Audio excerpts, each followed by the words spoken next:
100 years down the line, there are going to be problems with education, and there's going to be people who are solving those problems. The key now is to make education better than it was yesterday. And as crazy as it sounds, it's never going to be perfect. It's never going to be as good as everyone wants it. There are going to be losers and winners. I hate to use those terms, but there are going to be losers and winners. But I think the key is to just evolve this into how can we make it better than yesterday. Hello and welcome to Beyond Me, the show where mechanical engineering students go beyond ME, and where the things we talk about are beyond us. We like thinking broader, we like thinking deeper. I'm Ben Jacobson, here with my co-hosts Liam Bennett. What's up? And Fenian Richardson. Hey, how's it going?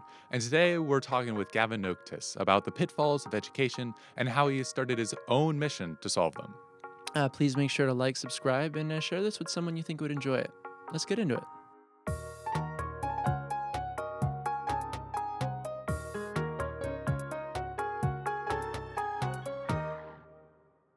Gavin, how's it going? So great to have you here. Thank you. It's great to be here. It's going good.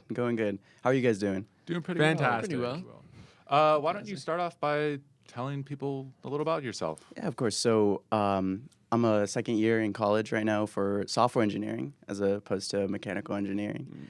ME, sorry. And Software. Yeah, software engineering. It's believe very it or different. not. It's fake engine, just kidding. It is fake engineering. But with a little discipline in education and how we can use software systems to improve educational outcomes in students. So I think this kind of all started, my mom is an educator, and she's also a social entrepreneur. So she started many schools, she started many businesses to help kids learn. Oh, wow. And I've gotten a lot of my drive for this education and learning through her. I've also been to 5 different high schools, believe it or not, in the 40 years of high school. Yeah, so I've kind of seen all around from big high schools, public high schools, private, small, big, anything under the sun. And I've noticed that there's a lot of issues with all of them. Some specific to specific schools and sizes, others kind of more systemic.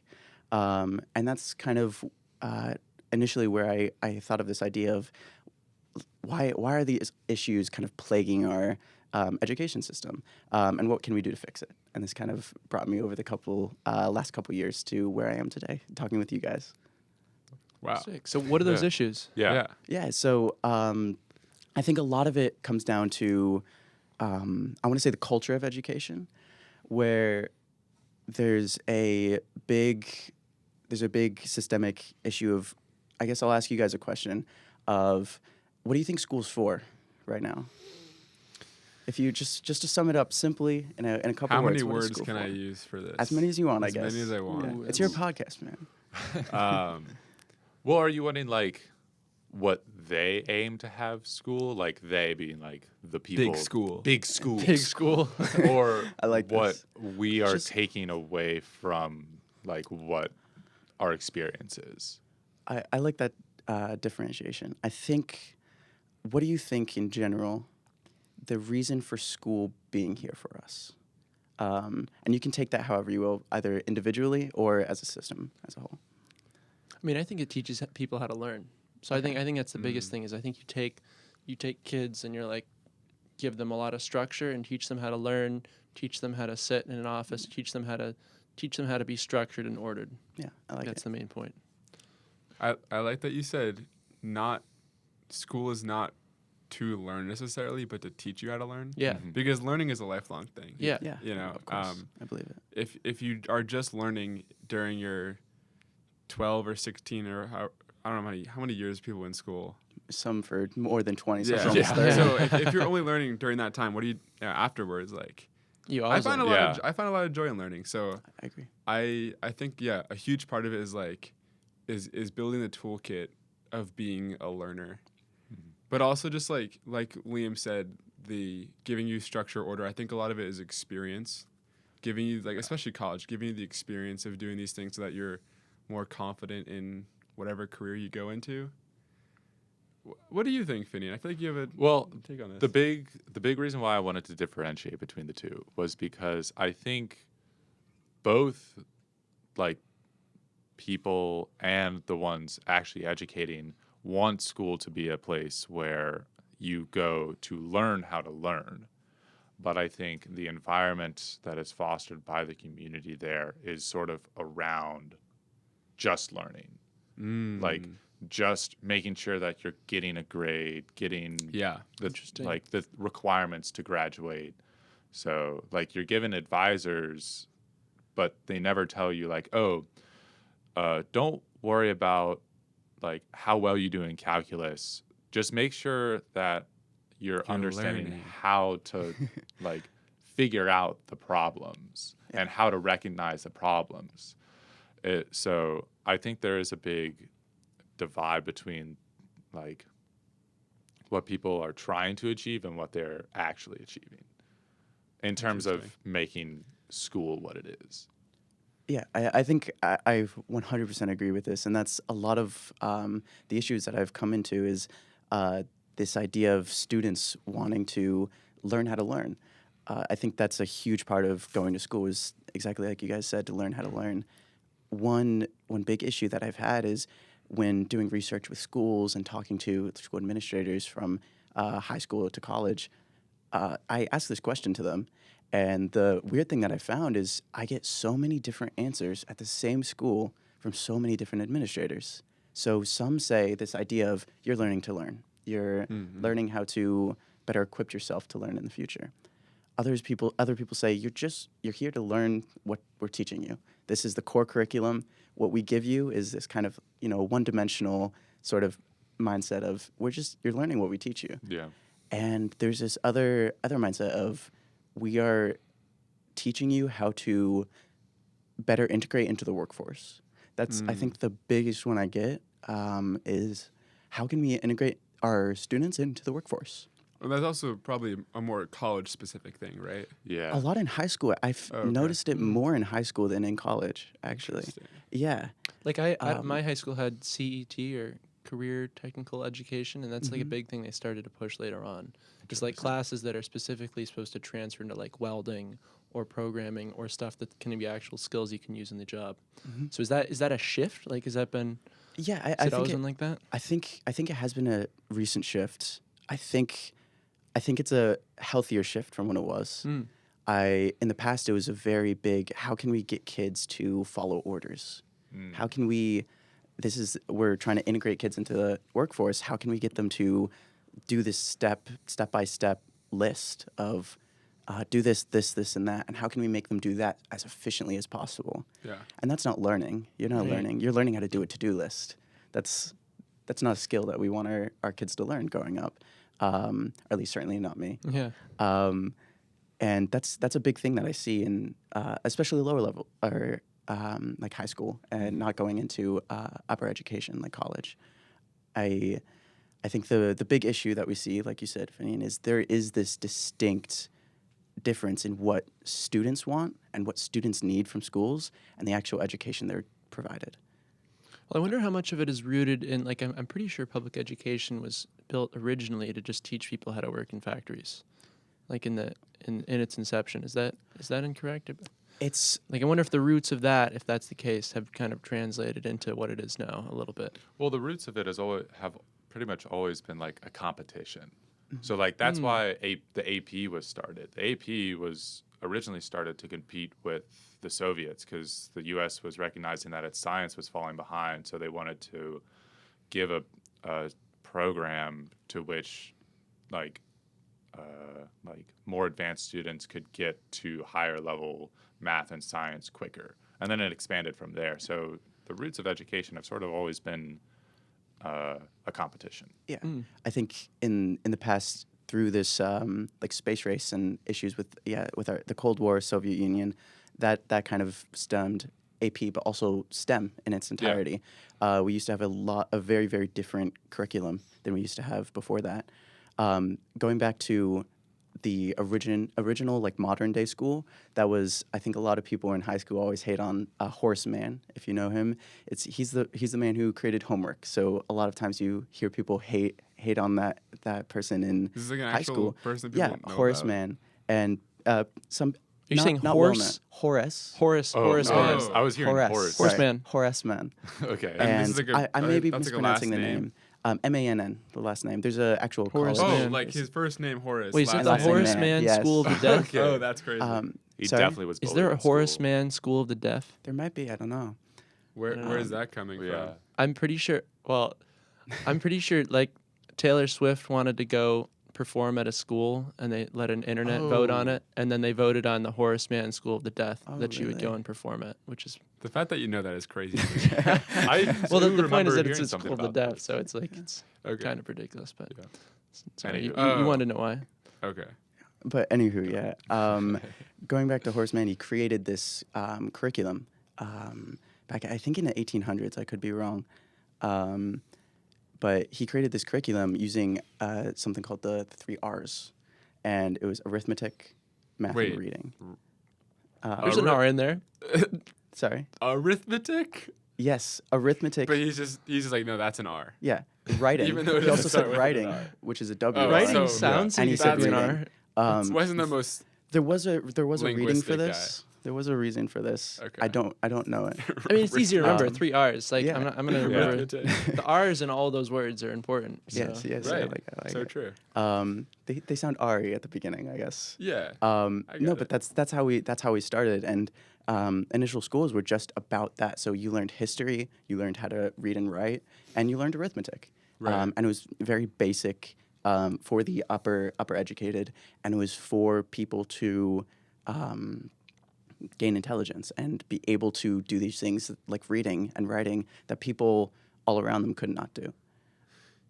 But I'm kind of finding it hard to believe that this was really just stemmed from competition, because I think that there's like an innate human curiosity that Yeah, we of course. we possess, and like I think that some way or another that would drive us to education, to learn more about who we are. Like, yeah, I think a lot of it stems from curiosity. Perhaps a lot of it also stems from power and money, and meaning like knowledge is power. I'm pretty sure. Yeah. I'm pretty sure public education was created from the latter of the things you just said. very interesting. I mean I that would that like makes to- sense as far as I would like to human incentives to make education Yes, systems. but like, if we didn't have curiosity, I don't think I think that's got to be a part of True. it. Yeah, Going back to like Greek times, if you're talking about like the stem of this idea of like utilitarianism, and that this idea of utilitarianism was built upon the fact that we have security, and we can learn all these things and do all these things because just our innate desire to learn, and the fact that we need security based off of that. So Yeah. I think if you go back far enough, this initial idea of education and learning has been from just the curiosity of people. The curiosity of the people has kind of stemmed this out. But once we turn this into a system, people want to use it for power. Yeah. And then I think that's a big problem that we see is this education system is exactly that. It's a system. it's a system. And so how do you fix it? That's a big question. It's a big question. I think it's a multifaceted problem. There's no one solution. As with every big system, we're using humans. Humans are very complex creatures. I think if I were to sum it down, fixing it comes down to the idea of individuality and how can we individualize learning. And I think recently with the stem of all these e-platforms and things like ChatGPT and Google even, we've been able to individualize learning a lot, where we see actually schools becoming better than they were 50 years ago. We're learning so much more, so much quicker. And yet there still is an issue, but it's improving. And it's because we're able to individualize this learning. Do you think there's a piece missing, or do you think we have all the pieces necessary to like make education better, but we just need to rearrange them? That's a good question. I think we should change our thinking, not from do we have everything to fix this problem, but more to the system itself. Okay. has these issues. And yes, we have these ability to solve a lot of these issues.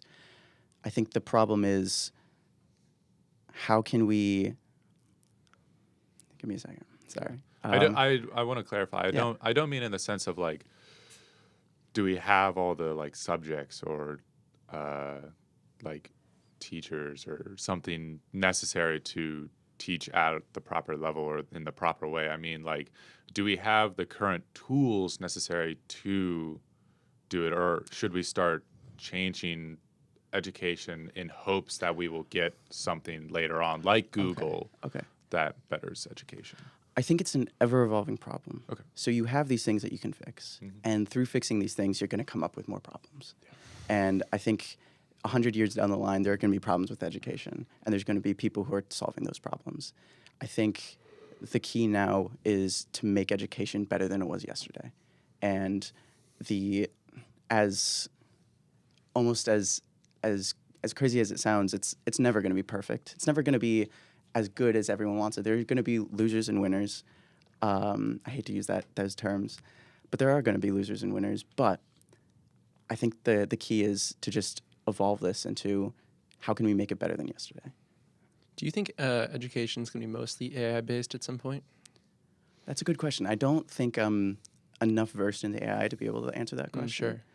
I think if I were to just give you an answer based off of what I've experienced, I think it's going to be a tool, the same way we use Google, the same way we use books and all these things. It's going to be used as a tool to learn. And I think it's going to change the way we learn just based on the fact that we have this tool. But it's not going to change learning in its entirety because that's a human-based thing. And I don't think we can ever take something like AI or technology and inherently change education just because it's a human-based endeavor.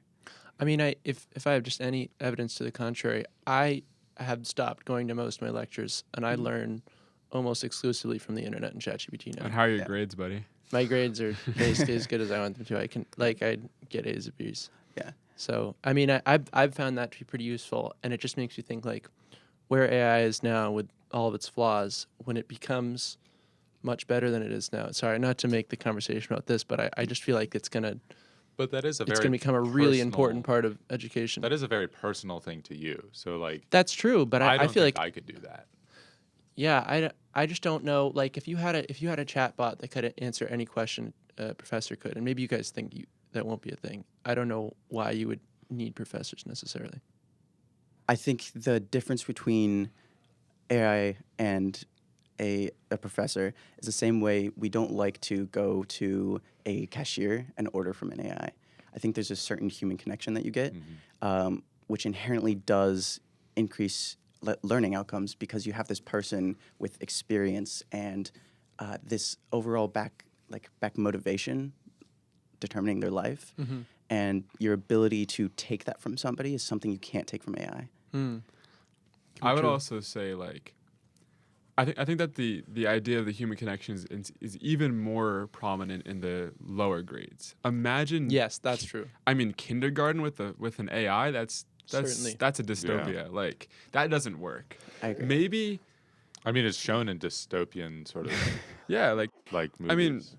I mean, maybe you could say, okay, like in college and very higher level things, like where people have already matured, they've grown, like, sure, I can at least see more the utility of AI in that case, but anything like up until like at least like puberty, anything to that, like that has to be a human teacher. If I could shift your mindset about this a little bit. Sure. I agree with this. I think there's a deeper reason to it. Okay. What we know through just studies, what studies have shown, I guess, is your key ages for learning and developing as a person is in those ages from like kindergarten to fourth grade is the key age range where you learn that dictates most of your success in life is how much you learn, what you get, what you gauge from it, the environment you're in, all at that age determines your outcomes in 50 years more than us now. Wow. And I think what you see here is the fact that just because it is so important, these early early stages of our childhoods, that we see how important this is and how changed you can be from things like AI. And we're seeing the negative side effects of AI in our learning. These things like the lack of human connection, which does encourage learning. And we see that and we say, hey, we can't have it in these early stages because kids are really like easy to shift here. We're very pliable, right? I think the same goes for us now, except that we're less pliable. We're less pliable. We're more static. So it's harder to see those changes that we get from AI, if that makes sense. Interesting. Well, I also think, like, yeah, I agree with you. Even now, maybe it works for Liam, but I would just be sad if I didn't go to lectures, didn't interact with people in classes, like I really enjoy like hearing from the professors. I just don't think I would be as engaged at all in a chat bot setting. Of course that totally depends person to person, but me personally, like I don't want that. You know? Well, like it's also like going to class to see your friends that you that's a have social in aspect. class. I have like most of my friends are not in my classes, so I have like my schedule is Well, I sleep through my if you don't- classes and then I do some work in the afternoon, go to the gym and stuff with friends, and then I'll hang out with friends that night, and then I stay Yeah. up late doing homework, and then I sleep through my So class Liam, the next day. your friends aren't in your classes, so you don't go to class to make friends. Well, that's, Yeah, no, I think get we it. found the root I know of it. people in all my Yeah. classes, but Yeah. that's not. So, what were you gonna say? I was gonna add a little bit to this where I think there is a community aspect to learning, and what I certainly. love about this conversation that we've had so far is the research that has been done for the past 20 years has gotten to these exact questions that we're asking, where we're having these questions of how does community, how's your social aspect encourage learning?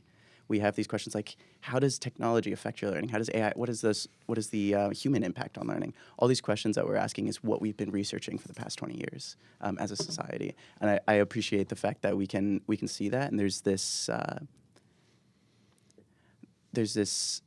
we can see almost what a good education system looks like. We just don't have the data to provide what we should actually do with it. So what's the perfect education system in your eyes? I don't think there is one. I don't think there's a perfect education system. I do hate the word perfect, I will say. What's the best? The best Which one is education? optimal? Yeah, I don't know, it's yeah. like, yeah. I would say one where I'm going to give you a broad I love answer. a broad overview. Okay. Let's do it. One that maximizes social connections and community, Okay. and in the same realm maximizes individuality of learning. There's a good school that my mom started actually called Midtown International School, and their big focus was how can we get kids to not wait to learn. And have you guys ever been in a classroom and you're just sitting there like I know this subject, like can we get on to the next thing already? That's most of the time. Happens a lot, right? Only Yeah. with Liam though. 'Cause he Just with Well, Yeah. if you learn it ahead of time, but But it happens a lot, right? You're sitting there doing nothing, twiddling your thumbs, and you're not learning. Yeah. I think that's the key point with individualizing learning is how can we cut out all that fat from learning? How can we Wasted just time. Yeah, all this wasted time that we're just sitting there. But there are people in the class where they are learning. Exactly. Yeah, how do you do that's that? why it needs That's to the be question. individualized. Yeah. So not when you say everybody's- individualized, are you saying like less students per teacher? That is a big part, and I agree with this. I think, well, we know if you Yeah. go back to the studies that lecture halls people learn less. There's a key number actually. If you look it up, I don't remember the number, but there is actually a number that maximizes student outcomes. I wonder And what that is. So it's it's- actually more than less. Like It's it's not one. It's not one It's to not one. one. Yeah, It's not one to interesting. one. Yeah. Oh, No, I guess that very makes sense because interesting. you're interacting with peers during it. Yeah. Yeah, that- and Because- helping each other. Like Yeah. Yeah. I definitely feel like when I go to office hours and there's like 5 people there and the professor is sort of giving like a mini lecture about something that we all have questions on, I definitely learn more yeah, that's huge. in that than I would in the lecture. Oh, yeah. And than I would if I just went and asked my singular question that I had. Well, I find like when if I'm in a small group or like one-on-one with a professor, I'll ask so many more questions. Yeah. Like because Yeah. in a lecture hall setting especially, or even just like a classroom of 20 people, I don't really ask a ton of questions, but if it's like a one-on-one individualized thing, I can get super like in the details and like not be afraid of this question wasting other people's time because it's an individualized thing. Yeah, That's huge. it does also, I think, is like a vulnerability thing. Like Yeah. in class, people are scared to ask questions because they don't want to be perceived Yeah, as totally. struggling in the class or need help. So I think what you guys are kind of getting at is this idea of maximizing community, where we can maximize this like social aspect of learning, Yeah. but while also retaining individuality. Mhm. And I think those are the two big shifts that we can see is how can we individualize this, but also keep it in it as a community. And those are the two things that are very hard to. They almost seem opposite sides of the Yeah. spectrum, right? You need to find a good middle ground, and I think that's what I would say is a perfect education system is the perfect middle ground there. But like is the I guess the most basic solution would be just optimizing that. If we know the ratio, right? Just have more teachers, have less students per or just have less students per classroom or just hire more teachers. Is that the only solution? Is that the best solution? I think that's where technology comes in. I think we have it's very hard to have a lot of teachers, and because it just costs a lot of money, and students can't really pay that cost, right? When it comes to technology, it's a very easy, cheap way to increase individuality while maintaining the social aspect that you have in school. And I think this gets to your point earlier, where we have this like, why can't I just stay at home and learn through AI? Yeah. Is you do need that social aspect because it does increase your learning, Interesting. but you also need that individuality aspect where you can go on to ChatGPT and ask these questions that you have and get your answer instead of just waiting to learn. Yeah. And I've noticed, I mean, I don't skip all my classes. I have one that is in actually small groups in a class, and that's the one I go to. I miss, the one that I miss the most is a lecture hall. So that's probably why. Yeah, it's probably involved. I also, the ones that are earlier in the morning, I tend to miss more for some reason. Oh, just for some unknown reason. But So I want to hear more about technology. Is it specifically like what specific types of technology are going to be most key here in optimizing this system? I love that question because I ask myself that almost every day. And I guess the short answer is I don't know. That's something that I'm working on now. And it's something that, yeah, you need to increase individuality while keeping this social aspect. And that's the key towards making this technology. I think we need something where students can easily access data, where they need to see what their grades are. They need to see what assignments they have. There's some. Do you guys know what LMSs are? Tell Okay. us. Please tell us. Okay. There's something called Learning Management System, LMS, Okay. and it's basically here at RIT we have D2L. It's basically where you see all your assignments, where you can talk on discussion posts. That's my course. This is my My course. cour- sorry, my Okay. courses. Yeah. Is, my courses, and that's a LMS, Learning Management System, and what we need is something where you can actually just access your data in an easy and intuitive way, and that kind of gets to the individuality aspect. Sorry, where you can easily learn through yourself, but it also through ways increases this community aspect where instead of focusing on how can I learn, what do I have to do, you can spend more time learning with peers. Yeah. I know that didn't exactly get to your question, but I don't have a full answer. So right now, learning management systems are used probably like every college. Yes. Has Yeah. that, right? So you're working on your own, right? I am. Tell us about what's the problem with current. Let's first talk about what are the fundamental flaws and if there are any with current LMSs And then I want to hear about what you're trying to do to fix that. Did you have some input, Vinny? I have a major gripe with my courses. It takes forever to get anywhere Oh, useful. It's terrible. It's quite horrible. It's terrible. Like, I don't care. It can. I just want it to be. I don't care how good it looks. It can look like absolute garbage. I As care long as how it, good Yeah, it it could looks. look nice. I don't mind that. as long as Yeah. it, as long as it gets me where I'm needing to go, and as fast as possible, wonderful. Well, it's very unintuitive the way that it's set And it's up right slow. now. Yeah, Yeah. And and it's everything slow. loads, but Well, painfully slow. The reason in my that it's opinion. slow is because it needs to load all the animations. Like, you have a drop down. Oh, we're going to have a separate animation for you hovering, and then it's got to actually drop down instead of just populating. I feel like some websites have animations and are fairly quick though. Yeah, so it's probably like I feel like it's a it's server probably issue. old technology. It's like that's another thing. Like here at RIT, we have so many different systems that do not work together in any Yeah. nice way, No. and they don't update it because they don't have the incentive to. It would cost a lot of money to have to totally overhaul their systems. What's their incentive besides students being happier? Like Right. students That should aren't be- that not should going be to RIT insensitive because enough. of it. Why It should be. I be. don't think that it is though.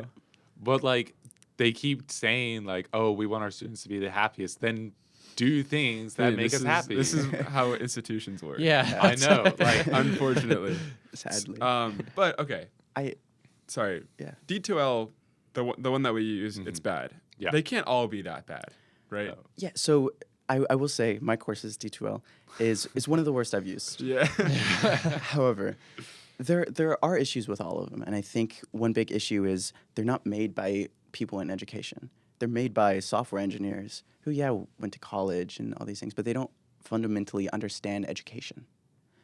And how can you create a system that helps people in education when you don't fundamentally understand education? Well, there's also a lag because they went to college and then they've been working on this project for like 10 years to get it to where it is now. And now education's changed. So it like my courses would be great for something like 20 years ago where things move slower and like it's fine to like have it look nice. But in today's day and age, it's not fast enough to keep up with how quickly we need to move through the stuff. it's outdated. Yeah. I think that's the exact issue that I'm trying to fix. And we do this through, in the future, not having this kind of static, we have the software system, here's all our features. Guys, look at this. Look at our animations. You know? Sorry, this is And- the companies pitching to like schools. Say again? sorry? Like, so you were saying, we have all these features. That's from the perspective of the software companies that make these things, pitching it to universities. Or, Exactly. Okay. Exactly. Look how you can view all your students in a table, or there's all these just features that are just there because they're features. But it doesn't help education outcomes. And the thing that we see is they don't have any research in their company about how they can improve education outcomes. It is just how can we add features? How can we benefit the schools, not the students? How can we benefit the schools? Because the schools are the people who's paying the money. So there's no feedback though from the students, is what you're saying, right? So there's no they're not hearing from students what do you actually need, what actually helps you, and they're not hearing from researchers who actually know what they want or need. A lot of them are getting some data from students. Sure. I think the problem is not the researchers' part. They don't have any data from Yeah, that's researchers. what I mean. Yeah, and so there's- modern day learning science, we have all this research of So there's a how kids disconnect. learned. And there's Yeah, a it's- huge disconnect. Interesting. And it becomes a barrier when you're trying to use your D2L My courses, Yeah. and you can't even access all of your assignments at the same time. There's no one view for that. Well, I think like the big problem is That's true, that actually. companies are going from the perspective of we know what's best, like we know the best view for what you need, instead of just being like, okay, we're going to provide a standardized system for all the data that is going to be accessed by the student's computer, and then the student, when they first log in, can set it up however they want. And we're going to give them modular things so that they can be like, oh, I don't want any animations. I want it to look like this. I want all the drop downs here. And then whenever you go there, it's a standardized system. So whenever you like request all my grades, it just goes to the grades database and then pulls all the information, however the student wants it. I think there is a big issue with standardization here, where when you standardize, it becomes very static, and you think that this is the solution. The thing that I was getting at before is education is a ever-evolving system. We learn how we learn better. We change as a culture, as a society. So we're going to have to change our systems respectively.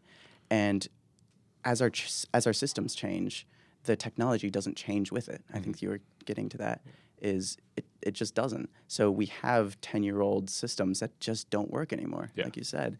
And the solution to that is just learn on the spot. Why can't these tech companies also have research sections where they research how kids learn and integrate that into their systems? So is this what your software does? Is it actually incorporates research into Yes. its design? So currently it is very standardized because we're a small team. How big is the team? Just two right now. Okay, Just two sure. right now. So it is very small. We don't have a big enough team to be able to do this research. The small research that we do is of other people going through. I think Cornell has a lot of really good. So does Princeton has a lot of good learning science through technology with Cornell, and just learning science in general in Princeton. And So do you mean data? Yeah, In that just, case, yeah, just data, you can use. research, Yeah. articles, everything. Yeah. Okay. And we use that to create our systems. Nice. And again, it's very standardized right now, and that is an issue. In the future, we want to be able to expand, to be able to do research on the fly. And you can use the students that you have to be able to do research and say, individualize the learning for each and every student and be able to learn from that to increase their education down the line. So can you give some specific examples of something you guys are doing that other, like D2L or other LMSs aren't doing? So I think one big thing, one thing that I'm actually very proud of that we've changed recently is the idea of grades. I'm not sure if you guys know this. If you focus on grades as a student, your learning outcome actually decreases. This is something from Princeton, where when you focus, the kids who raise their hand and go, "Hey, is this graded?" Those kids learn less. We found. So instead of having this focus on grades, where you can go in and your second tab to the right is your grades, so you click on it and you see a big D, and that's all you see. And then you can go and check out each individual grade. Instead, we've moved to this thing called milestone learning, which has to do with each assignment is a milestone. So instead of focusing primarily on this assignment has a grade, and that's just how it works. You do the assignment, you get a grade. You do the assignment, you have all of these other means to almost self-grade your assignment without getting an actual letter. And then yes, you get your letter because that's how That's how schools work. Yes, you get your letter, but that's not what our focus is. Our focus is how much are you learning, and that's through milestone learning. This kind of sounds like Duolingo. I was gonna say okay. I was also thinking Because like that. I remember like learning like languages through Duolingo, like just like passively, and then I like what you were describing was the milestones. I think they call them milestones as well. This is an industry standard, milestones. And something that I do like about Duolingo, we have gotten a lot from Duolingo, is they actually do a lot of research into how people learn. And through that's how they change their system a lot. Do you know the bird, the very famous Duolingo Duo. bird? Yeah. Didn't he die? Yeah, he died. recently? I didn't know about that. Wait, there's an Yeah. actual bird? I thought it was just It's- a... no, It's it's a fake bird. Oh, but- it's but- they have like a story for the fake Yeah, bird. there's a story for the Yeah, fake okay. I didn't know this. Yeah, he died. So sorry. Wow. Sorry, rest in peace. Spoiler. Yeah, rest in peace. I wonder if it was like a bird that they had in their corporate office. They didn't do Well, I'd or like to think something. it wasn't, but maybe it was. Maybe. Something that we saw with Duo is, one, it was a marketing gimmick, as we know. Yeah. It really increased the amount of people who knew what Duolingo was, but also it increased community. And where you have this bird socializing with you on your phone, every once in a while giving you a notification going, "Hey, you haven't done Spanish for the past 2 weeks. What's going on? Yeah. It's a very social. I know it's a burden, but it's a very social endeavor, and they're providing this kind of socialism through, or social aspects, sorry, through technology. It's a very, very, very cool way that they've gone through this. So we have gotten a lot of insight from Duolingo. I feel like there's a lot of stuff in Duolingo that you could pull into your like college education system or even high school or anything, and it would be really helpful. Yeah. I don't know, just like it's a game basically. Yeah. It's just like you have milestones exactly. It's where you're trying to get from basically one level to another almost. I think that actually makes it more interesting. I think it makes it easier to go through stuff. Well, it's definitely more engaging. Yeah, and having nice little animations when you do stuff right is nice. Yeah, faster animations. This is a faster that don't slow your computer. I would love to have confetti when I submit an assignment. Yes, absolutely. Yeah, and it's a real thing that like people make checklists because when they check it off, it feels good. Yep. Like that goes into the nice celebratory animations. I had one thing that I wanted to say to Finian's comment a little bit ago. You're talking about configurability and LMSs, and I think that's fantastic. However, we might use that. I wouldn't even use that. Yeah, the vast majority of people are not going to go in and tweak. I don't think that's intuitive enough. They're not going to go in and put this here and put that there. Like the very technical people might. Yeah, it's like your power learner. No, like the university would set up like a standardized thing, and then under settings you can go in and under settings. No, but the thing is, most people are not going to settings and configuring this. You are. Yeah. I might. I probably would. Most people are not. Does My Courses have a settings? It's like, do you want notifications? That's like the only settings that they have. Everything's locked down by the university. No animation. When we were talking about this, I thought, okay,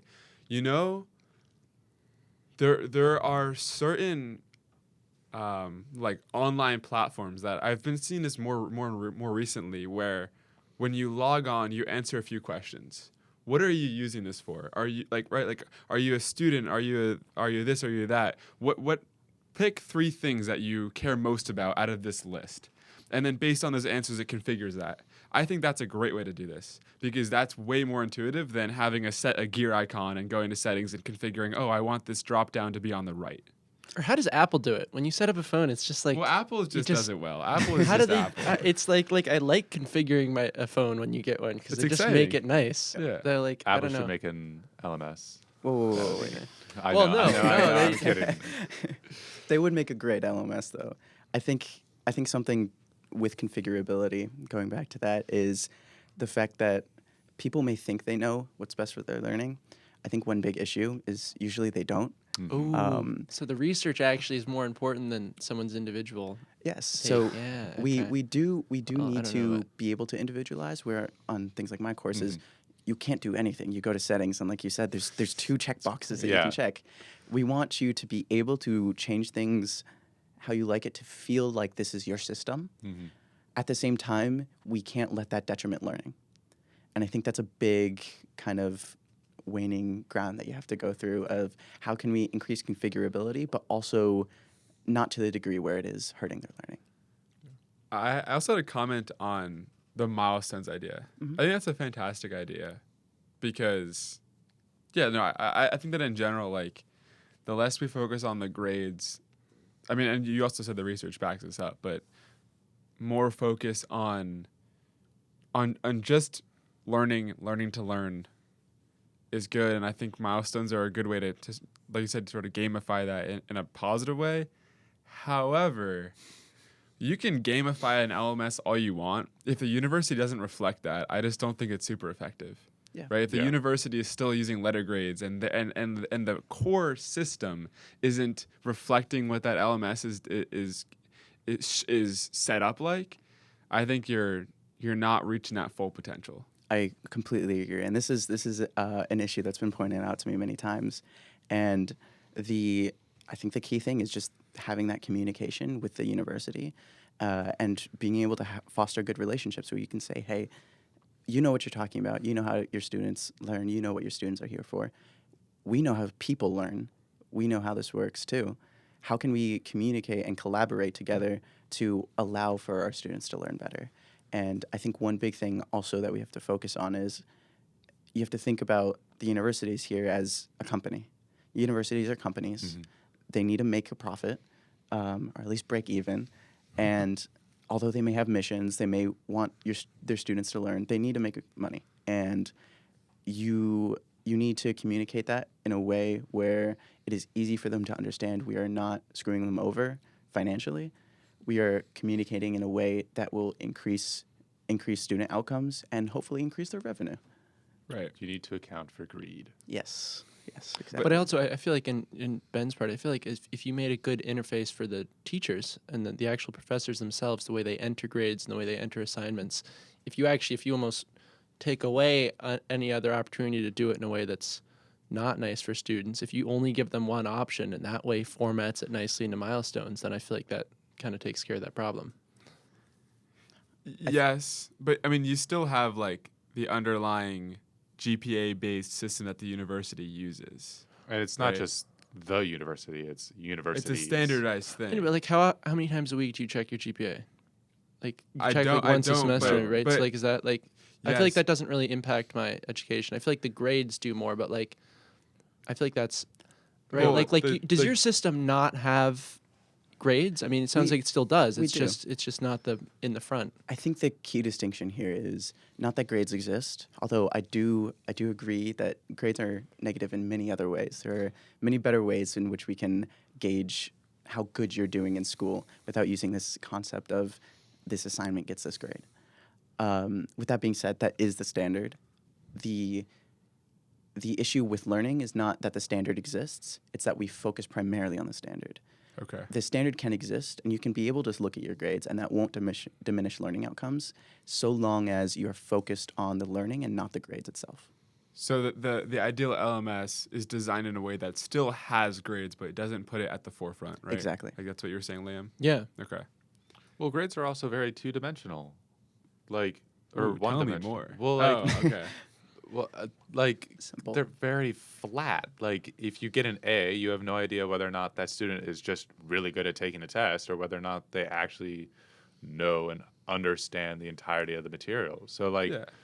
why can't you have 2-letter grades? Why can't you be an AA student, one that takes tests very well and the teacher knows that this person understands the material very well, but then it gets into the problem of subjectivity of the teacher, making sure that everyone has equal time with the teacher, making sure that like everyone has equal opportunities. So like you could have like a CA student, someone that doesn't someone that doesn't technically score very well, but the teacher knows the things that the student does know, they know extremely well.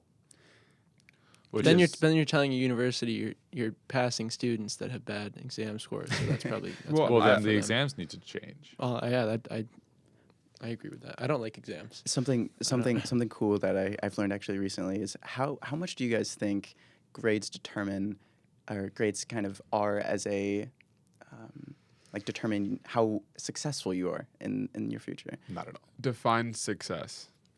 How that's a good question. In this case, let's say money.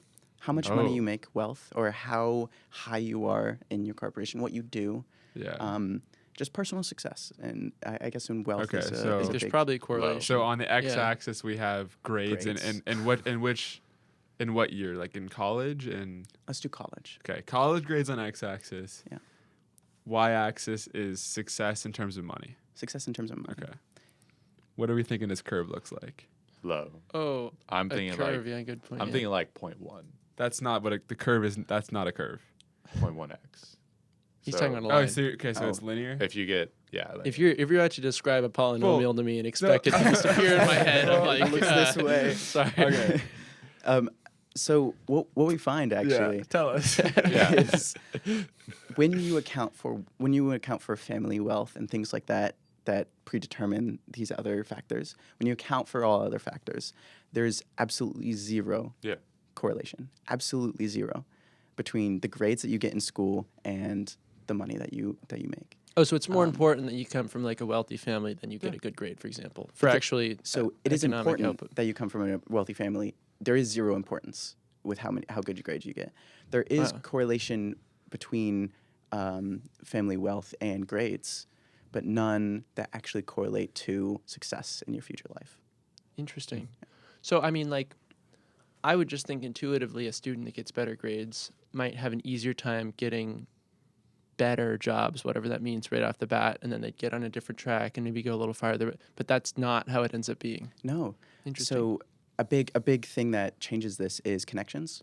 Yeah. And Yeah. the fact that you can have a 1.6 GPA, and with the right connections, you will get a great job at Adobe, and you will, or whatever company you want, and you're gonna do well in life. And with a once you get the 1.6. first See, I knew job, it. you're This isn't why. This is why I don't get A's most of the time. This is. that's what you're thinking. You're like, Well, This the is thing why. companies, I was thinking like this. after your first job, they're not like, oh, what was your high school and college? Well, that's GPA? true. Yeah, It's all that's- about yeah, they don't care. experience at that we would point. hire them, but they took this. They got an F in this. Discrete math. Just You got a No. D in Yeah. thermodynamics. Sociology. Yeah, so I think Yeah. my intuition is leading me to believe that grades are important in the co-ops, in the internships, in the first jobs, and like Liam said, I feel like that's got to have a correlation to your success later, because of course then those things can generate connections, and the cycle continues. Well, if anything, But- it feels like okay, let's say you get good grades in high school. Maybe you go to an Ivy League school instead of a different school, or maybe a community college school. I feel like then you're going to be surrounded by people that are more successful, whatever that means. And I feel like that's what it really does. Is it allows you to network better. Well, I feel like better grades means maybe your first co-op's a little better, but then you're also with other people that had a better first co-op. But I I don't would know. agree with that. But it sounds like Gavin's saying that the data just doesn't support Yeah. that. Well, like, So the that's data just just really doesn't support unintuitive. that. there's Yeah. a big flaw in that is like a big component of where you get accepted into college is wealth. Right. So like if you are wealthier, like you can have lower scores and you'll be accepted to better colleges. because they know you're going to pay the full ticket. Exactly. Yeah. Well, so we don't really live in a meritocratic system. No. Well, Yeah, I so also- I mean, and I know meritocracy that, but here. it's unfortunate. I Yeah. mean, it shouldn't Yeah. be that way. Yeah. I also think that a big aspect to this, how this data is interpreted, is like, how do you even track this, right? Like, there's I mean, I feel like you can track that. I feel like that's Yeah, you big can study. I feel like could that track- relationship we yeah, just okay. oh, but then with all the confounding factors. Yeah, like there might be you something- you can do a blind thing where you just check the person's yearly income, and you check it versus their grade in college, but you don't have any insight to how the infinitely many other variables contributed to the outcome. This Right. this gets into statistical methods. Okay, let's hear So, it. I actually love this fact because I just took an econometrics class, and we went into this. There's different ways that you can account for these factors, so long as you have the data. Okay. So long as you have the data. If you have the data, there are different statistical methods that you can use to account for that data, given other variables. The math is very complex, and a lot of it I don't understand because it was just one econometrics course. Uh-huh. But there are very, very smart people out there in the world who know how to take this data that we have and that we can get and be able to account for it in terms of other variables. And so when they do these studies, they're not obviously just asking what was your grade, what's your yearly salary. They're asking tons of other things, right? Hundreds of questions with hundreds and hundreds of data points. Yeah. And each of those, 90% of them have no correlation, or this one might have a little correlation. Okay. But yeah, and they try to account for every possible thing. And yes, there are error terms. They try to minimize that error, but there's definitely error in what they're getting. And that's why we consistently do more and more studies. So what's if grades are a very small or completely negligible factor, what is the biggest factor? Is it I family actually wealth? don't know that. There's a couple big factors that I know. I don't know the biggest. Family wealth is a huge factor. The country you are from is a huge factor. Interesting. I would imagine. Where I think that one made more sense to me, and if I were to guess, I would say that's probably the biggest factor, is the country that you're from, where somebody in the United States has a lot more privilege and ability to go further in life than somebody from Southeast Asia. Well, that also probably ties to like your ethnicity and Yeah, I your, was gonna say your that. native language and your I don't know. Yeah. Yeah, Yeah, like that's that true. stuff is I wonder really- if they if they accounted for attractiveness. I don't think they did. Interesting. I didn't. That's definitely probably Because involved. for I've networking. been hearing stuff that Well, like, Wow. I didn't think about that. There is the whole thing about taller people are more likely to be successful. I've heard that somewhere. They're more not. Hold on. Taller people are more likely to seem like they have authority.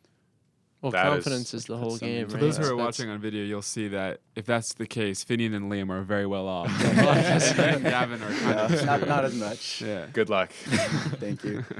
I think then my education system that I'm building out should try to make people taller. Okay. I was That's like, the real it's goal all of gonna be. education. It's just a stills company. yeah. That's the entire Still- thing.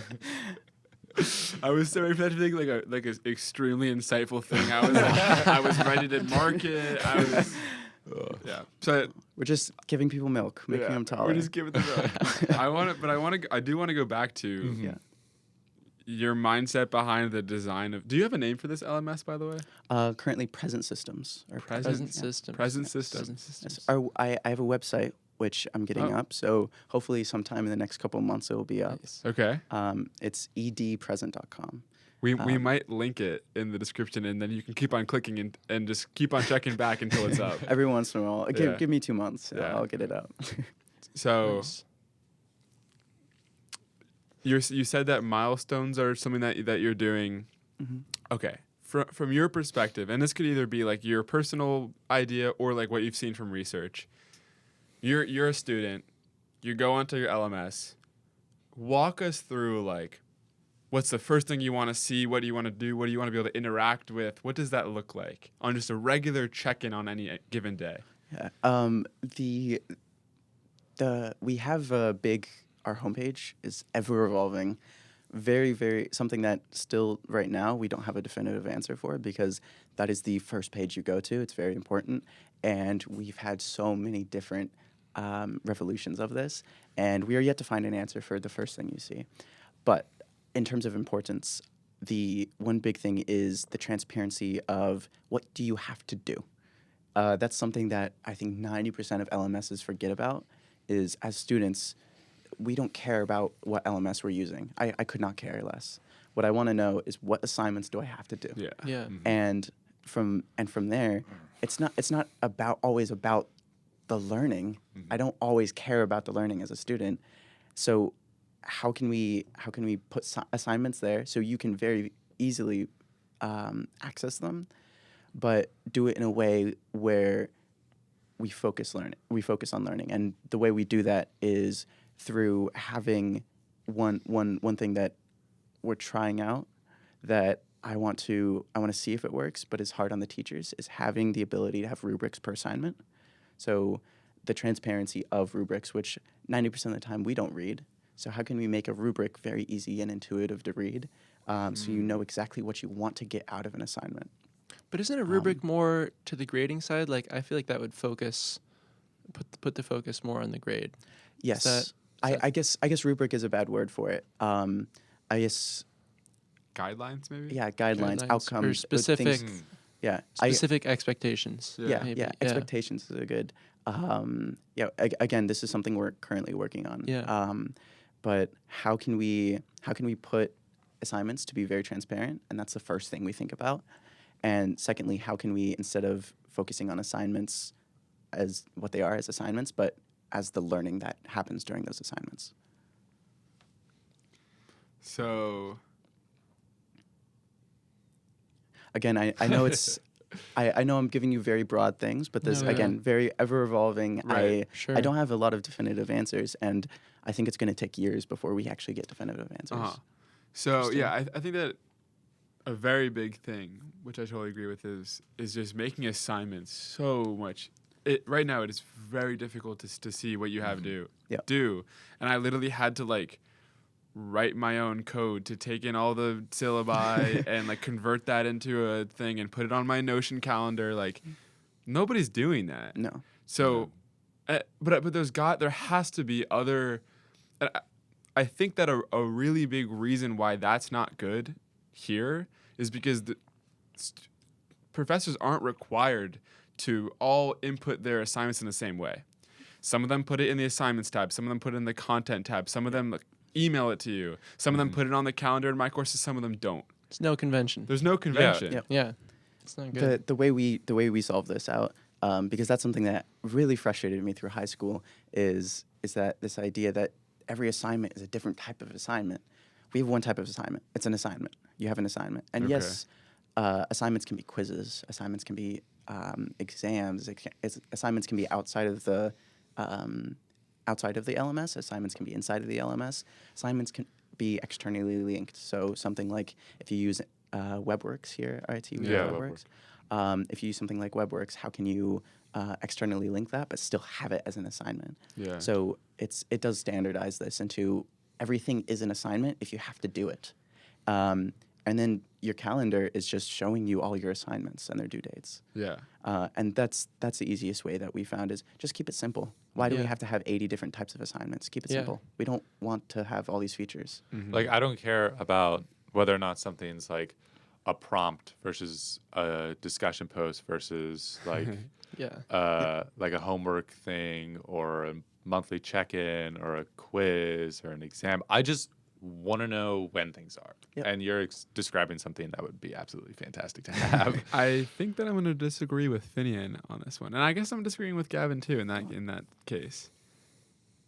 I think that so for me, I use Notion to organize my life. So I have everything. I have it in a few different categories. Maybe I hyper categorize, but I tag things as homework. I tag things as quizzes. I tag things as exams, and then I tag things as projects/presentations. The reason I do that is not just for the sake of seeing different nice colors, which I do like seeing the different colors. I think that we need a smart system that, based on what type it is, can notify you accordingly. For example, a homework assignment, notify me a day before. If I have an exam, tell me a week before that it's coming up, right? It should be based on the type, based on how long it's going to take to prepare for or how long it's going to take to complete. It should update accordingly and notify you in a way that reflects the amount of work you have to put into it.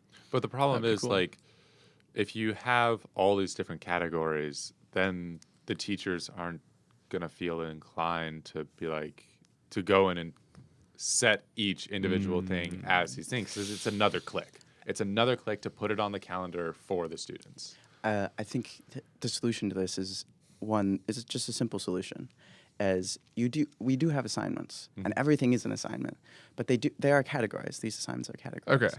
Okay. The key difference here is instead of having broad categories that all funnel into this assignment type, we have assignments that then funnel into these types of. Oh, interesting.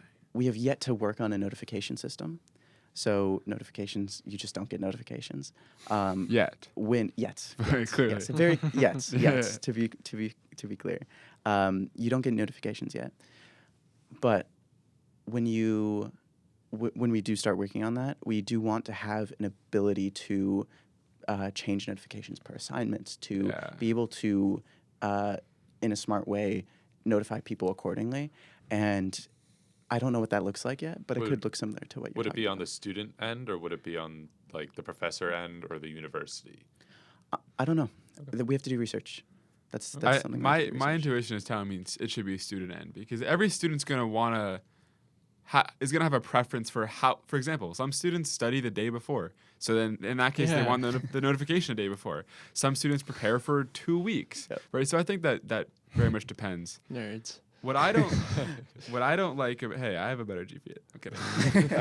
You try. Yeah, I do try a lot. Very Okay, hard. let's.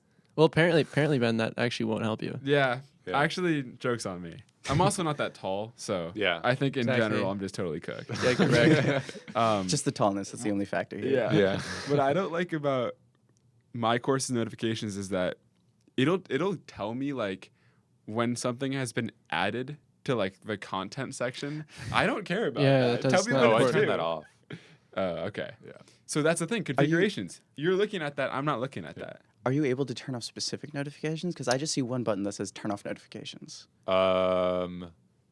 I know that I turned them off previously. They might have changed it so that it's now locked down, and now my preferences are just set, which is fine for me, but brutal for you. Yeah. Brutal.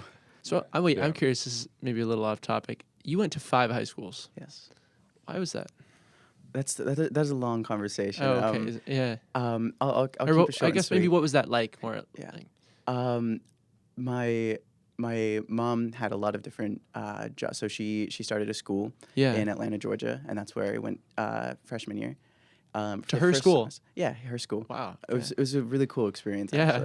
actually. Interesting experience, at least. Yeah, I'm sure. And after we moved to Miami for a job opportunity for her, and I went to a school in Miami. I think that was second semester freshman year. Okay. And that was in Miami, but that's when COVID hit. So because COVID hit, we had to take care of my great-grandmother's cabin. So we moved up to Alabama to take care of my great-grandmother's cabin, and I went to another school there. And then I went back to Atlanta just because we wanted to move. Wait, did you say And- COVID hit during your second semester of freshman year? Is that? I think so. Maybe it was sophomore year. No, Oh shoot! No, that is right. Oh, Yeah, what am I I was like, thinking? okay, of? okay. I What are you don't talking about? tripping. Yeah. Okay. No, that's completely right. Okay. I also this I don't gets know why like I just confused got, in my head no, a lot yeah, that's too. fair. But yeah, then I moved back to Atlanta. Yeah. And then I moved down from there to Brunswick, which is a little coastal town, for another job opportunity for my mom. Yeah, wow. So it was just a little hectic Yeah, couple that's- years that it just somehow managed to be like that. It was really good experience. Because Because you know how different schools work now. Yeah. yeah. Wow. You. And I made a lot of friends and a lot of different like cultural like circumstances. Mhm. So I got to view a lot of different schools and their systematic errors, and then I also got to view a lot of different cultures and how those systems interact together. It was really cool. Have you ever heard of a Waldorf school? No. That's it. It's where I went to this. It's a certain kind of private school. I went from like most of pre-K to like 8th grade, so I spent a lot of time there. But it's a school that doesn't give tests. They don't do grades.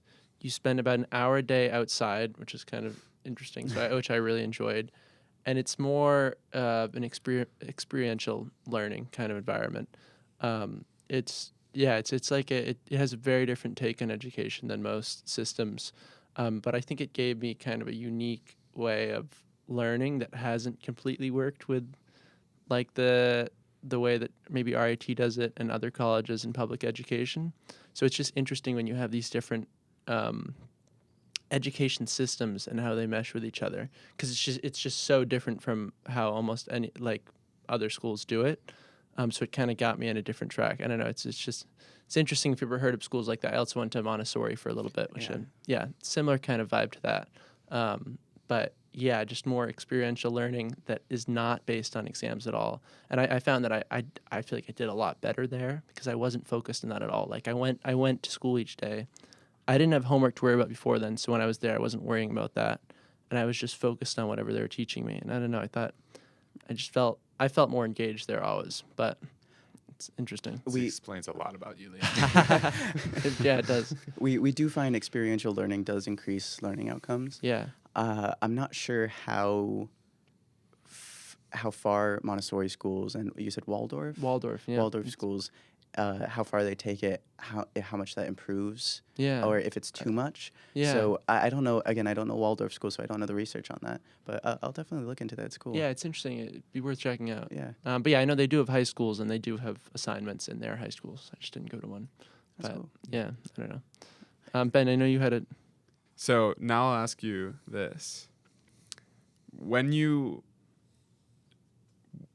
as you're jumping from school to school, what has your experience been like? Has there been similarities? Has there been differences that you noticed? What's worked the best? What has worked the worst? Yeah, I think there might be a little bias here, but my mom's school was my favorite, and that for me it was really because they focused on individualizing learning and how can we allow kids to make the best for themselves individually, but also have this society of learning around them. And they really focus on cultivating a good culture of learning, which I enjoyed a lot. In terms of like issues that I've seen, I think it's kind of what we see systematically, that everyone points out, of these just systematic errors of people not, or students not really feeling like they're being cared about. And instead of focusing on students learning, we're focusing on grades and attendance and how can we get our statistics better as a school. All these things. That's a big thing that I saw. Again, there were great teachers and things like that, but if we're talking overall errors, that's what I've seen. A lot of that is a monetary thing. So public schools get funding if their test scores are high. Yep. And if they slip, they don't get as much funding. And people say like, oh, money won't solve problems. Money will solve problems in public education. If you give money to public schools, since they know how to like use it wisely, since they're not given a lot of it, they're going to put it into the things that need it. Yeah. They're going to give it to the teachers that are there. And a lot of the students not feeling like they're getting a lot of attention is because teachers don't have a lot of attention. There's like classes of 30, 40 people. You can't give the same amount of time to each student. So a lot of this can be traced back to funding. I agree with this to a degree. Okay. I also will say I think money in terms of education creates a lot more issues than it solves. Where just the idea of, I don't think this is something that's very easily solvable because money kind of rules the world these days. So it's something that you need, and it's something that will always be an issue. However, with it creates so many issues of how can we stay afloat and all these things, where if you didn't have to care as much about it, if you didn't have to worry about the how much things cost, it would be a lot easier to just focus on the education. Well, I'm curious, how much have you researched other countries' education systems? Because I feel like I have the tendency to think that the U.S. isn't the best. Not even like close. Not even actually. close, right? Very Yeah, much it's not not. the It's best. not. So, like, what are other systems doing, Yeah, and so which ones are the best? Maybe I I guess think symmetrically. Recently, Finland has been kind of in the news as being one of the best. I'm not sure if they're still number one, but they've been number one for many years running. Sure. And something super cool. My mom actually went to Finland when we were in Miami to research about schools there. So I got to be able to gain her insight from that. And a lot of what they do at least is they keep classes small. They keep class sizes small. They really are focusing on this individualizing of learning, but also they want to keep this community and this very big community mindset. And one thing that's really very, very cool is even in high school, kids get to choose their courses, and they have really, really cool software where that allows them to kind of almost like drag and drop courses onto their calendar. And that's how they set it up. That's how they set up their courses, and it becomes just a fun game that all these students come together and like, oh, what are you doing here? Oh, and they just make fun out of it. Yeah. I think Finland, if you want to look into Finland, is very, very good in terms of education. I think there's still so many issues just with the global culture of education that there's these issues that we have in the U.S., and those stem to places like even Finland, which has a great education system. Yeah. I think Interesting. because the U.S. is a very influential country around the world. That is undeniable. And because of that, I think we influence other countries in how they do things. So how we might portray education over here could give other countries like, oh, that is like a better way to do it. So I think that could be part of like what's holding back education is, the saying of rising tide lifts all boats. So if it is like a global thing that needs to change, but since the U.S. is such a influential power in the world, if we look and start to change our view on education as like a right rather than a privilege based on how much you pay, then other countries will start to look at it similarly, and the global culture around it will change. And I'm not saying other countries don't do that. Obviously, others do, like Finland.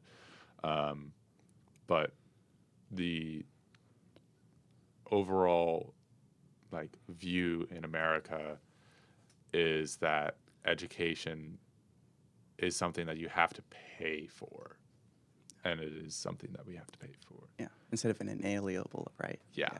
I agree with this. Something that one of my favorite teachers used to say to me is your solution starts here, or the solution starts here, sorry. And it kind of gets to this point of we all have like influence in this world, especially living in the U.S.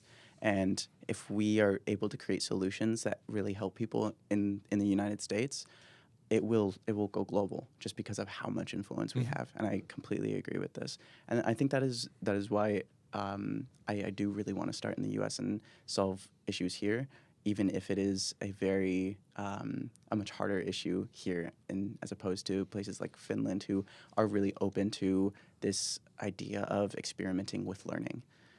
We're very closed-minded with this. Yeah.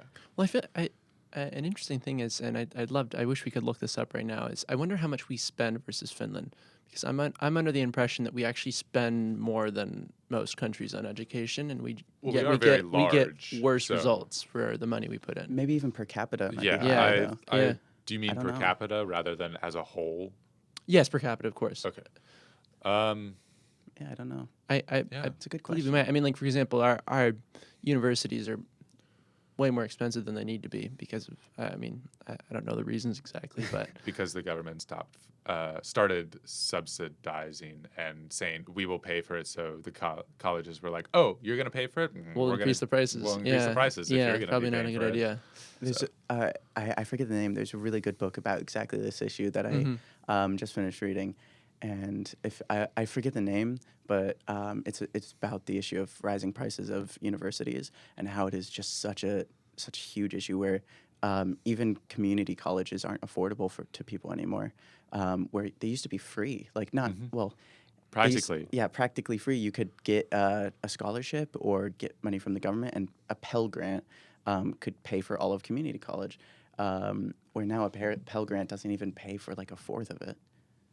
Yeah, that's sad. I wonder how much of that has gone into administrative costs. That's one thing I've heard, at least, that universities and schools in general in the U.S. just have too much admin. Like overhead? And overhead and admin and people working and like money being allocated to places that aren't just directly to like professors and materials and actual necessary things.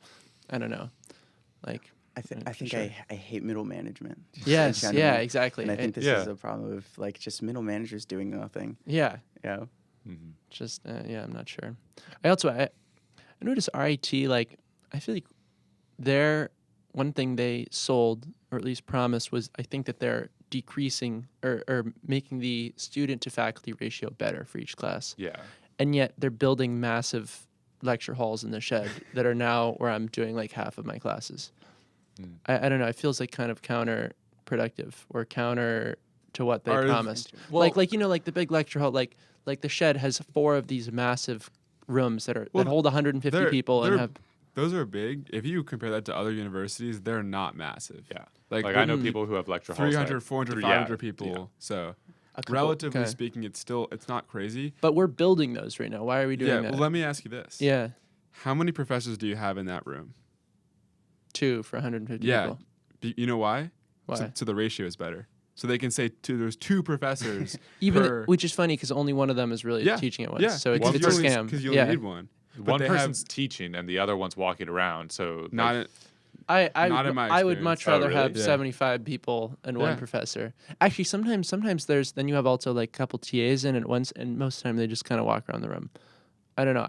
I don't think those rooms are productive at all for education, in my opinion. I mean, they could be a little bit, but like I think if they took that spot and they built a bunch of smaller rooms, I think that'd be much better.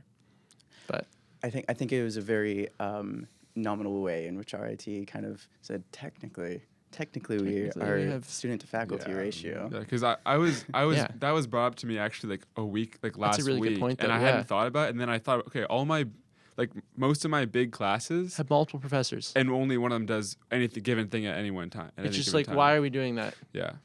It doesn't make sense. So I've been thinking about, we've been talking a lot about grades and like, actually I want to go back I want to talk about what Finian was saying about the double letter grade, the two-dimensional idea where it's like you have an AA where one corresponds to how you do well in this thing, one corresponds to how you do well in this thing. And it doesn't have to be two. It could be like Multi-dimensional or something. N-dimensional grade representation. That's great. However, grades are good because they're so quantifiable. Yeah, exactly. As soon as you bring in any other aspect that has any qualitative judgment going on, it just doesn't really work yet. Doesn't work like as well. teachers have bias. They are subjective. So when you're talking about like on a larger scale, what works is the quantifiable, measurable things. Well, my idea with that was to have a way to both represent the like grade, like hard number, Okay. along with the fuller picture of the student, Yeah. rather than just distilling the entire student down to a singular grade. So maybe you have like subdivisions, like you have an overall grade, then you have subdivisions of how well you do in like 4 different aspects of the course. Yeah, which is like why I did like AA. Like over the entirety of like a year, you can take this student got like maybe they got a B plus in the first column. So that's their average.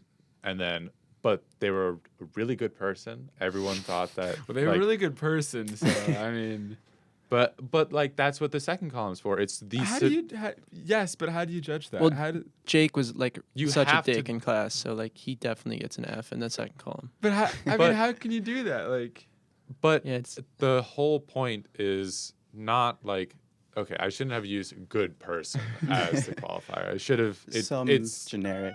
It's like how well do they understand the material, and the teachers should know how well a student understands. they totally should. I just don't. I think Yeah, that in and- practice, they, especially when you get into larger classrooms, I don't think they really have a good grasp.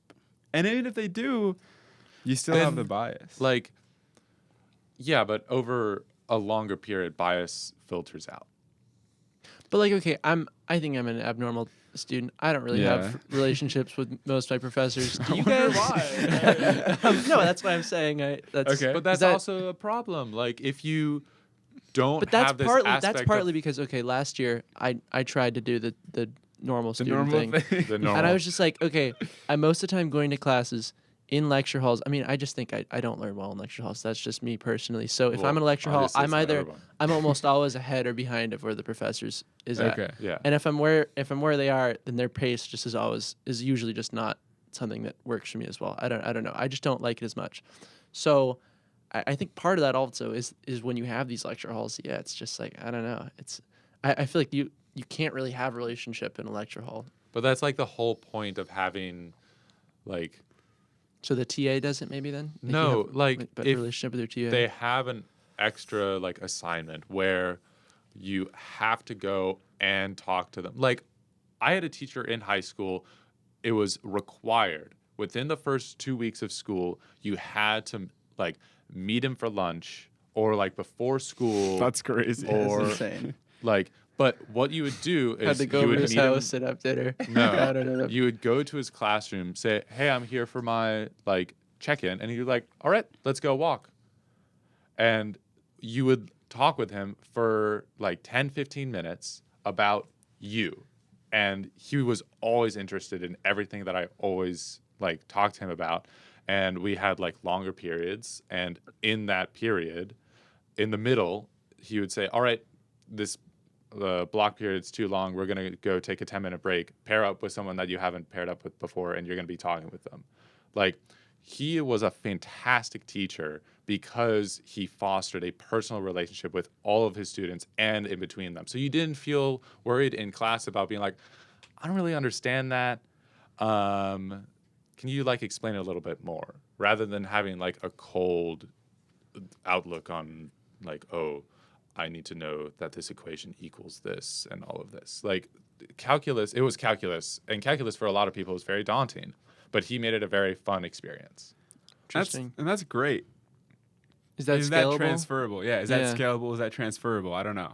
I mean, think- yeah. I think it totally is. I think a problem with trying to one, put a grade on each of these specific things, and two, to try and do these things where people can be very collaborative in classes.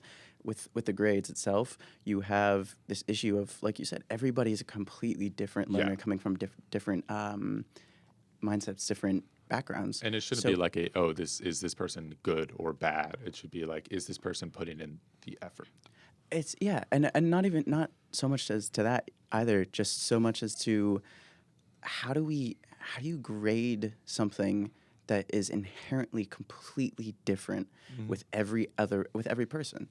It's you can't say, oh, this is a skill, and this skill you get an A, because this skill shows up differently in other people. No matter how general you make that skill, it's going to show up differently in different people. And I think that's a big issue with even current grading, is how do you define what a 100% means? I think that's the big issue with just grading in general, even if we're defining it in multiple You can't put it on a categories. number line. Yeah. Well, and I feel like one thing we've tried to do over the years, and I think we're getting better about this, is just trying to standardize people as much as possible when they're younger. Like, get rid of any deviations in learning or stuff. Like, for example, I'm a lefty. In the old days, maybe they would have been like, no, you're a righty, actually, because it's just easier to have everyone write with the right hand. But that kind of stuff, like, I think, they're just trying to standardize people from a young age that they could all learn together. But I feel like that probably doesn't work, because we don't do that as much anymore, and that doesn't sound like the best way to go about things. I think the big issue with that is not you can definitely learn. The big issue with that is, how do you grow then? So You lose a little bit of yourself, I feel like, in that. and your world your becomes an echo individuality. chamber. Yeah. You're all saying the same things, preaching the same facts. There's no new insights. Some huge thing huge. that something I love about what a lot of people are doing recently, and what we're cutting back on recently, sadly, is with like DEI, diversity, equity, and inclusion, is you're getting all these different cultures, and that it allows you to kind of grow from what you knew and grow into something that's broader than what you even thought, the unknown unknowns. Yeah. So you think, are you saying that like the effort to,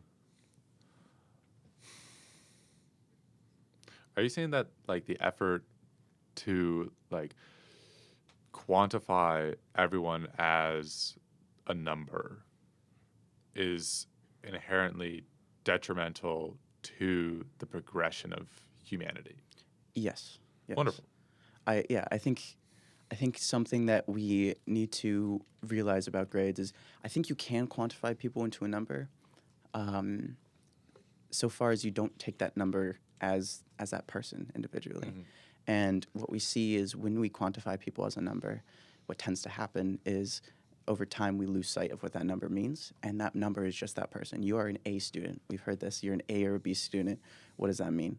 And even if you add these categories, you're an AB student, you're an AA student. Yeah. What does that mean? You're gonna, an A student may work amazing at one company, and not great at another, and a C student may work even better at one company than an A student, just because of how it works. The complexity of who they are. And like the whole thing with the explosion of the worldwide communication system is, these like universities get a flood of students, and they don't have a right way to properly make sure that, oh, this A student is different from this A student. Do you get what I'm saying? Like, you can give them like all the grades that you want, all the information that they want, but at the end of the day, it's still a reduction of who you are. And there's no way for them to have a personalized interview with everyone that they're trying to admit, to make sure that like what they're doing is beneficial for all of them. Yeah. And they're admitting the right people. Yeah. Oh, yes. And something that I love that these conversations always go to is the fact of grades. Is we do put these people as in terms of A's and B's and 100% and whatever percents, and it always comes down to this when we're talking about education, when we're talking about learning, when we're talking about people going through past their education system. It always comes down to this aspect of grades and how do we grade better? How do we something that I personally hate as just as a student and as a person is this idea that everybody comes down to a grade, and I hate the mindset that we have to talk about that we have to say how does grading work? How do we better grading when inherently there's just no way to do it. There's just no way. Yeah. You everybody's so complex. You just can't quantify that even as a simple sentence. You just can't. You just can't. Well, I'm curious. What are your ideas of an alternative? Like, do you have specifics on that? I guess the reason we do grading is it's sorting people. So you're trying to figure out, like high school, you're trying to figure out which people should go to which schools and which people from which schools should go to which jobs. Like, can you think of a better way to do that? No, my short answer is no. It's just no. Yeah. Yeah, there's maybe a very pessimistic approach to it, but I really don't think there is a way to do it. Mm-hmm. I think we'll always come up with like slightly better ways, but I think the difference is the fact that we have to make this happen. We have to bring people down to some sort of grade, whether that be a number, whatever it is. I think it's a problem with our culture, the fact that we have to do this. And I think if we are able to actually bring this out and say, hey, people are not just their grades. I think it allows us to be able to, one, educate better, and two, for people who are educated and well educated to be able to move on and do whatever it means to be successful for them. Yeah, I think like you said, there's no perfect way to boil somebody down into a number. Like, but at the same time, quantified metrics are useful for many things. Like you need, or even if it's not like a numeric thing, but something some attribute of somebody that can be used for tons of things is like what? Like in other words, grades are used to admit you into a college for companies to sort of see what you're like. They're used for sorting, like having a representation of somebody that in some way describes how good of a student they are is useful. I just don't think that there's a perfect way to do it, which is why I agree with you. What I would say to that is I think it's a problem with how we are defining people, where we do feel like we have to have a metric for people, where I would argue you don't. Okay. The issue that stems from not having a metric is the fact that you have a lot of people. You have to be able to. A lot of reasons why we put people in a metric is so we can sort, like you said earlier. Yeah. How can we have 5,000 people and we can only read 500 applications? Let's take the 500 top people and then we'll read those 500. That becomes an issue. Is how do we universalize this? I think there's a different solution. I don't know what that is. If that's what you're There is a different hinting at. solution. Yeah. I think there's a different solution. I think that's something that's many years down the line, maybe past our lifetimes. Yeah. I don't think that's something that we're just going to come up with in an afternoon. Dang it. Your plan There is goes my spoiled. weekend plan. Yeah. Damn it. Absolutely.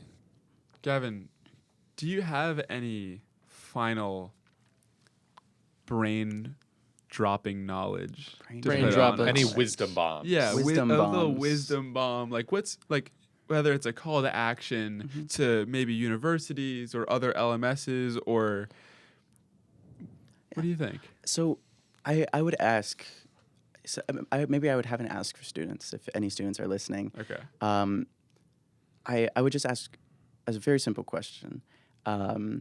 and I would want them to take it however they take it, is just rethink your education. Whatever that means for you. I think that has helped me learn how to learn so much in my past, is rethinking what it means to educate as an individual. How do people educate me? How do I learn? What does that mean? And that has helped me grow as an individual. And I think really inherently what we're trying to do by improving education is improving people's lives. And I think that question has improved my life the most. So that's what I would have to ask. That was beautiful. Thank you. Absolutely. I almost shed a tear. was But nice. yes, Gavin. Yeah. Yes. Thank you so much for Thank you, joining guys. us. This Yeah. was Thank you. this was fantastic. I love this conversation. A lot of great insights. That's been your word of the Yeah. week. I know, fantastic. Fantastic. My word of the week. But it has been. It's been genuinely wonderful to talk with you. Yeah. You guys too. Yeah. Thank and you so much. we will be looking out for your website to come Yes. up, Mhm. for your progresses on your business. Can you repeat the website again? Yeah, Where can yeah. we go? It's edpresent.com, all lowercase, Present. edpresent, All right, now I want EDPRESENT. all of the listeners to bookmark that, even if it's not even up yet. Bookmark that it. page, and I want you to refresh it at least once per day. Once per day, It- daily. Maybe even twice. Maybe Honestly, even twice per day. I want the hour that I launch this website. I want people to Yeah, flood into. yeah. I'm going to see 100,000 people. 100,000, Because they're yes. constantly right. refreshing. Oh, of course. Yeah. Make a Yeah. bot. That'll be that- 2% of our viewers at some point. Yeah, Exactly. eventually. But yes, thank you so much, Gavin. This Thank was- you, this guys. was wonderful. Thank you. Thank you. Yeah.